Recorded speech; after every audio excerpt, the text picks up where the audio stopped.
TJC. Top-ranked Martins Mill up by 12 over Latexo, their first time in the playoffs.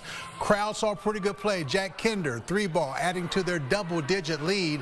And the Latexo shooter, Dakota Shirley, drives, stops, unloads the one-handed jumper from the free throw line. The Tigers are playing catch-up. That's Mustangs coach Greg Jenkins. Mustangs defense come into play. Ryder Marr steals the pass, bounce pass to Kinder, who drops the bounce pass to Archie Schneider. Defender wants to charge, won't get it. Snyder for two, 49-27. Martin Mill after three. They go on to win. Meanwhile, Hawkins and Cushing, the first game at TJC. Hawks Larry Mungle over the defender for two.